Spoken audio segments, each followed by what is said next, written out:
Good morning students. आज हम पढ़ेंगे नई आर्थिक नीति और न्यू इकोनॉमिक पॉलिसी।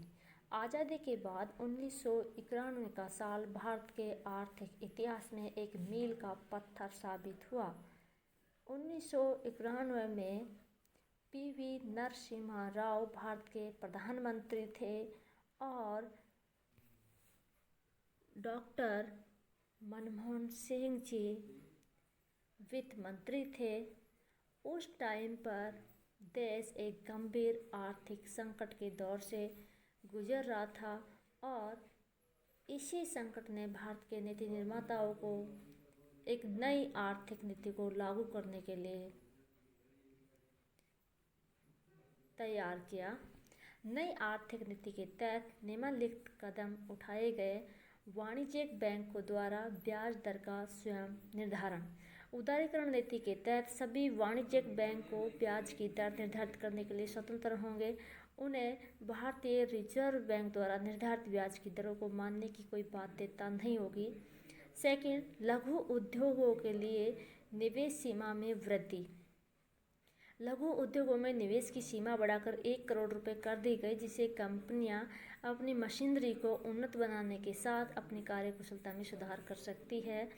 थर्ड है, सामान आयात करने के लिए पूंजीगत स्वतंत्रता। भारतीय उद्योग अपने समग्र विकास के लिए विदेशों से मशीनें और कच्चा माल खरीदने के लिए स्वतंत्र होंगे। 4, उद्योगों के विस्तार और उत्पादन के लिए स्वतंत्रता। इस नए उदारीकृत युग में अब उद्योग अपनी उत्पादन क्षमता में विविधता लाने और उत्पादन की लागत को कम करने के लिए स्वतंत्र है। इससे पहले सरकार उत्पादन क्षमता की अधिकतम सीमा तय करती थी। कोई भी उद्योग इस सीमा से अधिक उत्पादन नहीं कर सकता था। अब उद्योग बाजार की आवश्यकता के आधार पर स्वयं अपने उत्पादन के बारे में फैसला करने के लिए स्वतंत्र है। प्रतिबंधित कारोबारी प्रथाओं का उन्मूलन। एकाधिकार एवं प्रतिबंधात्मक व्यापार प्रथा अधिनियम MRTP 1969 के अनुसार वो सभी कंपनियां जिनकी संपत्ति का मूल्य 100 करोड़ रुपया उससे अधिक है को MRTP कंपनियां कहा जाता था। इसी कारण पहले उन पर कई प्रतिबंध भी थे, लेकिन अब इन कंपनियों को निवेश निर्णय लेने के लिए सरकार से पूर्व अनुमति प्राप्त करने की कोई आवश्यकता नहीं थी। महत्वपूर्ण शब्दावली। उदारीकरण। हम देखते हैं कि उदारीकरण क्या है। औद्योगिक लाइसेंस और पंजीकरण को समाप्त करना। इससे पहले निजी क्षेत्र को एक नया उद्यम शुरू करने के लिए सरकार से लाइसेंस लेना पड़ता था। इस नीति में निजी क्षेत्र को लाइसेंस और अन्य प्रतिबंधों से मुक्त कर दिया गया। निम्न उद्योगों के लिए लाइसेंस अभी भी आवश्यक है। परिवहन और रेलवे, परमाणु खनिजों का खनन, एवं परमाणु ऊर्जा।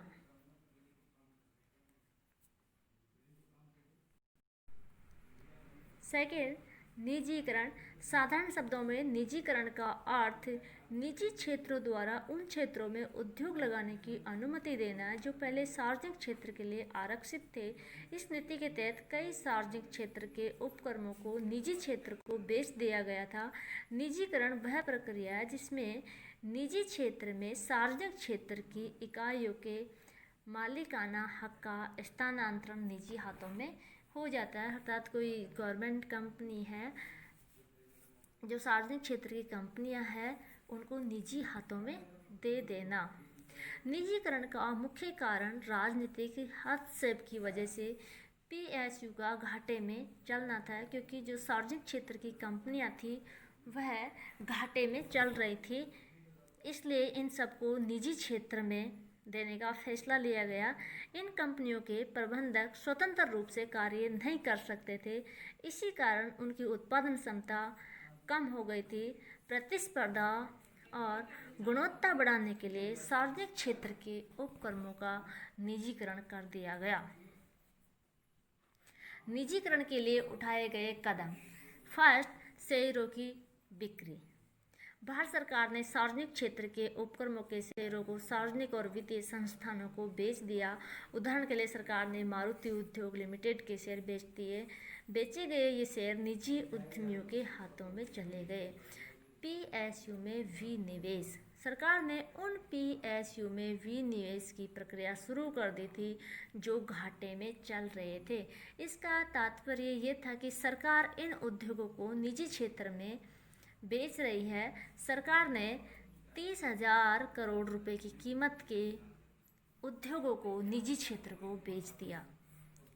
सार्वजनिक क्षेत्र का न्यूनीकरण, अर्थात सार्वजनिक क्षेत्र में कम से कम उद्योग या पीएसयू कंपनियां वगैरह रखना। इससे पहले सार्वजनिक क्षेत्र को महत्व दिया जाता था और ऐसा माना जाता था कि ये औद्योगिकरण को बढ़ाने के साथ साथ गरीबी को हटाने में भी मदद करता है। लेकिन सार्वजनिक क्षेत्र के ये पीएसयू नई आर्थिक नीति के अनुरूप काम नहीं कर सके और लक्ष्यों को हासिल करने में नाकाम रहे थे और इसी कारण बड़ी संख्या में उद्योगों को निजी क्षेत्र के लिए आरक्षित कर दिया गया। पीएसयू की संख्या घटकर 17 से 3 कर दी गई।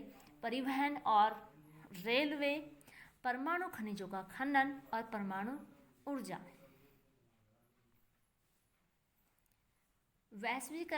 वैश्वीकरण का अर्थ वैश्विक या विश्व भर में फैलने से है, अन्यथा व्यापार को पूरी दुनिया में ले जाना है। वैश्वीकरण का अर्थ मोटे तौर पर विदेशी निवेश, व्यापार, उत्पादन और वित्तीय मामलों के संबंध में विश्व के साथ घरेलू अर्थव्यवस्था को जोड़ना है। वैश्वीकरण के लिए उठाए गए कदम: आयात दरों में कटौती, आयात पर सीमा शुल्क लगाया गया और निर्यात पर लगाए गए शुल्क को धीरे धीरे घटाया गया ताकि भारत की अर्थव्यवस्था को वैश्विक निवेशकों के लिए आकर्षक बनाया जा सके। दीर्घकालिक व्यापार नीति, विदेशी व्यापार नीति को लंबी अवधि के लिए लागू किया गया।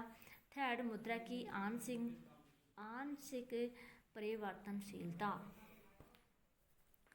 आंशिक परिवर्तनशीलता का अर्थ भारतीय मुद्रा को अन्य देशों की मुद्रा में एक निश्चित सीमा तक परिवर्तन करने से है। इसका सीधा फायदा ये हुआ कि अब विदेशी निवेशक या भारतीय निवेशक अपनी मुद्रा को आसानी से एक देश से दूसरे देश में ले जा सकते हैं।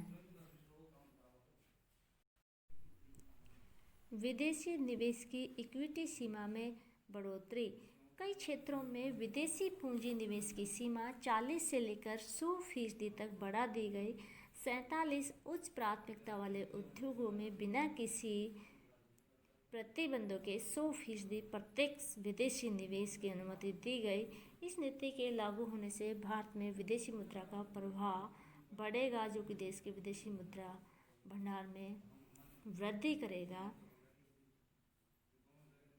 ऐसा माना गया।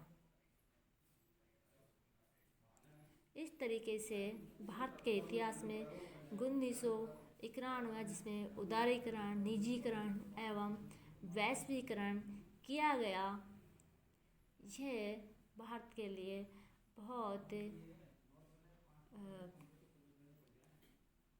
महत्वपूर्ण वर्ष था। Okay, thank you.